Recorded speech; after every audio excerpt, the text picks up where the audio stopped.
समय की बात है। एक गांव में एक फैक्ट्री होती है, पर वो फैक्ट्री बहुत दिन से बंद थी। गांव के लोगों का ये मानना था कि इस पर चुड़ैल का साया है, जिसकी वजह से गांव में फैक्ट्री होते हुए भी लोगों को शहर जाना पड़ता था। रामू, शंकर और भोला एक दिन फैक्ट्री के सामने से होते हुए जा रहे होते हैं। तभी रामू बोलता है, कितना अच्छा होता अगर ये फैक्ट्री चालू रहती। हमें गांव से बाहर जाकर काम नहीं करना पड़ता और हम भी अपने परिवार के साथ गांव में ही रहते।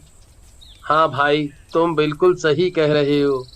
पर इस फैक्ट्री में काम करता कौन? वहाँ तो चुड़ैल का साया है। सब बकवास बातें हैं। आज तक किसी का कुछ बिगाड़ा है उस चुड़ैल ने? ये सब बस अफवाह है, अफवाह। कोई चुड़ैल वुड़ैल नहीं है फैक्ट्री में। ये सब बोलते हुए तीनों के तीनों अपने अपने काम पर निकल जाते हैं। फिर कुछ दिनों बाद ही गांव में एक खबर तेजी से फैल जाती है। अरे भाग्यवान, तुमने सुना? शहर की किसी सुंदर औरत ने ये फैक्ट्री खरीद ली है। अब शायद हमें गांव में ही रोजगार मिलने लगेगा और सुंदरता भी रोज निहारने को मिलेगी। भला हो उस सुंदर औरत का। क्या क्या क्या क्या कहा तुमने? दोबारा बोलना जरा। अरे अरे, कुछ नहीं। मैं तो सिर्फ कह रहा था कि अब शहर नहीं जाना पड़ेगा और यहीं रहकर काम मिल जाएगा। फिर एक दिन उस गांव में वही सुंदर महिला आती है जिसने फैक्ट्री खरीदी थी और गांव के लोगों को इकट्ठा करके कहती है, आप मेरी फैक्ट्री में नोट बनाने का काम करें। मैं आपको रोजगार के साथ साथ बहुत अच्छी तनख्वाह भी दूंगी। रामू, सुना तुमने? इसका मतलब हमें शहर में दूर जाकर काम नहीं करना पड़ेगा।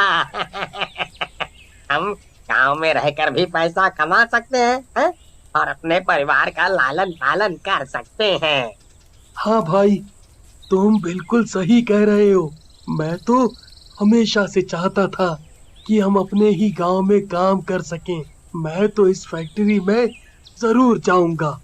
लेकिन सारे गांव वाले इस बात से भयभीत भी होते हैं कि उस फैक्ट्री पर किसी चुड़ैल का साया है। उस औरत के समझाने के बाद कुछ लोग उसकी बात मान लेते हैं। पैसों के लालच तथा गांव में रोजगारी को लेकर प्रसन्न होते हैं और वो उस औरत के पीछे जाने लगते हैं। कोई चुड़ैल का साया नहीं है। ये सब फैक्ट्री बंद कराने की साजिश की गई थी। आप लोग मेरी बात मानो, वहाँ कोई चुड़ैल नहीं है। मैं भी तो वहाँ रहती हूँ। मुझे तो आज तक कोई चुड़ैल दिखाई दी थी। आप लोग मेरे साथ चलिए, इससे अच्छा आपको मौका कभी नहीं मिलेगा। गांव के लोग लालचवश प्रधान की बात नहीं मानते और फैक्ट्री में चले जाते हैं और नोट छापना शुरू कर देते हैं। पर किसी को इस बात का आभास तक नहीं होता कि वो जो नोट छाप रहे हैं वो नकली है। फिर एक दिन, क्या बात है, आजकल शंकर नहीं दिखाई देता? क्या तुम लोगों में से किसी ने उसको देखा है? क्या पता कहाँ है शंकर आजकल। मुझे तो लगता है वो इतना बड़ा आलसी और मनचला है, काम से बचने के लिए घूमते घूमते जंगल की तरफ चला गया होगा और किसी जानवर का शिकार बन गया होगा। लेकिन जब ये बात गांव के प्रधान को पता चलती है तो वो घबरा जाता है और लोगों को फिर से एक बार चेतावनी देता है।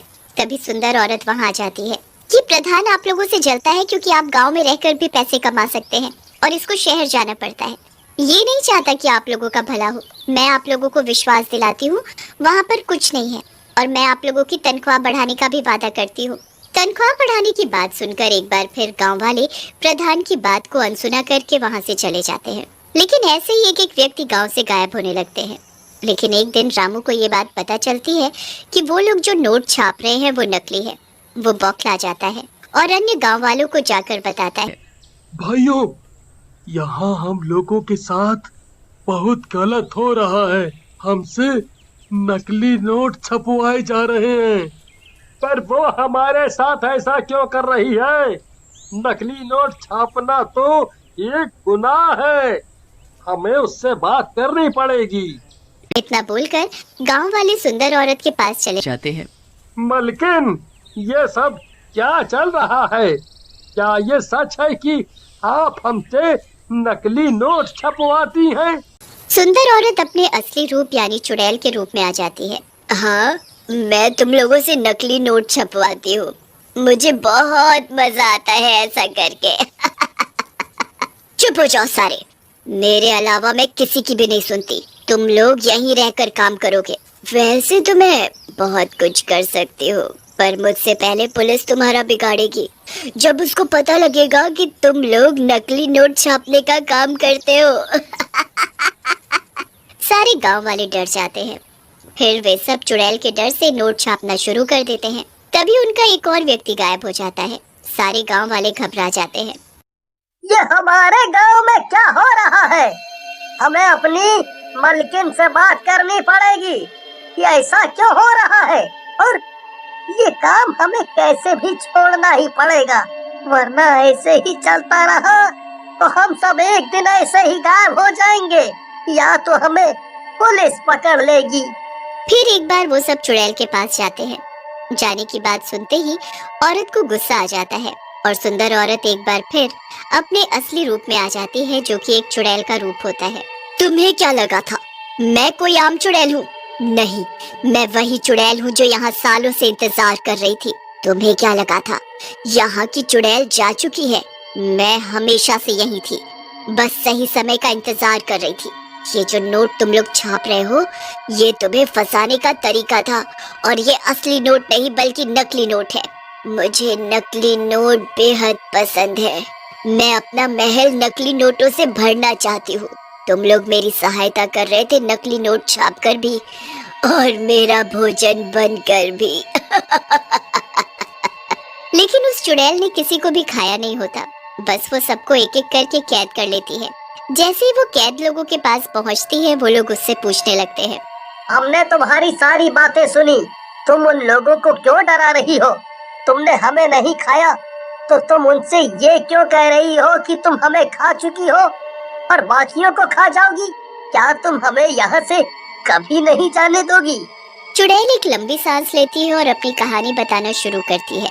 मैंने तुम लोगों को कभी इसलिए नहीं खाया क्योंकि मैं इंसान नहीं खाती, पर हाँ, उन्हें दुख में देखकर मुझे बहुत अच्छा जरूर लगता है, क्योंकि तुम्ही जैसे लोगों ने मेरे साथ बुरा किया था। मेरा भी एक परिवार हुआ करता था, जिसमें मैं, मेरा पति और मेरी एक छोटी सी बच्ची रहती थी। मेरे पति ने अपनी सारी कमाई लगाकर इस फैक्ट्री को खरीदा था।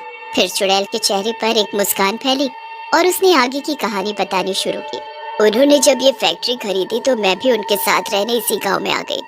तब हम लोग इस फैक्ट्री के लिए कुछ लोग ढूंढने गए और अपने काम को करने के लिए कोशिश करने लगे। हम रोज लोगों को समझाते कि इस फैक्ट्री में काम करने से उन्हें रोजगार तो मिलेगा ही। हमारी बातें काफी लोगों ने मानी भी, पर जो यहाँ का प्रधान था उसको ये बात रास नहीं आई। अपने प्रधान जी? हाँ, वही तुम्हारा प्रधान, जो अपने आप को ज्यादा होशियार समझता है, जबकि उससे ज्यादा नाकारा और नामुराद आदमी दूसरा कोई नहीं है दुनिया में। चुड़ैल अपनी आंखें लाल करके सभी को घूरने लगती है, जिससे वहाँ पर फिर से भयानक सी शांति हो जाती है। सब डर के मारे चुप हो जाते हैं और वो चुड़ैल अपनी बात बोलनी शुरू करती है। मैंने उसी दिन ये फैसला कर लिया, जब तक मैं प्रधान को नहीं मारूंगी मैं यहाँ से कहीं नहीं जाऊंगी।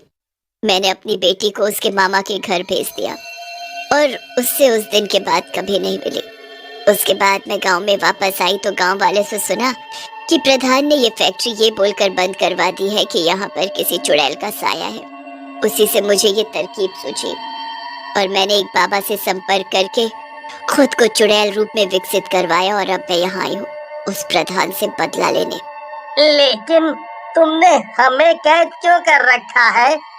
इस उम्मीद में कि क्या पता गांव के लोगों के लिए चिंतित होकर कभी न कभी वो प्रधान भी फैक्ट्री आएगा।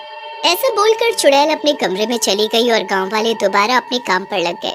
फिर एक दिन पैसों के लालच में प्रधान का बेटा भी फैक्ट्री की तरफ आया और जैसे ही चुड़ैल ने उसको देखा, चुड़ैल के दिमाग में एक तरकीब सूझी। आज मैं अपना बदला जरूर पूरा करूंगी। वो तुरंत इंसानी रूप में आई और वो प्रधान के बेटे को देखते ही रोने लगी। हाय राम, अब मैं क्या करूं? क्या बताऊं, मेरी इतनी बड़ी फैक्ट्री है लेकिन इसको चलाने वाला कोई नहीं और मुझे मेरे शहर जाना है। समझ नहीं आ रहा है क्या करूं। तो तुम जाओ, मेरे पापा यहाँ के प्रधान हैं। वो तुम्हारी फैक्ट्री की देखभाल बहुत अच्छे से कर लेंगे। लेकिन वो तो मुझे जरा भी पसंद नहीं करते, तो वो मेरी फैक्ट्री का ध्यान क्यों रखेंगे? औरत अचानक फिर से अपने असली रूप में आ जाती है और जोर जोर से हंसने लगती है। आ गया ना तू भी मेरे झांसे में। और बोलती है, आज मैं तुझे भी खा जाऊंगी। जब देर रात तक प्रधान का बेटा घर नहीं पहुंचता तो प्रधान परेशान होकर गांव में उसको ढूंढने निकल गया।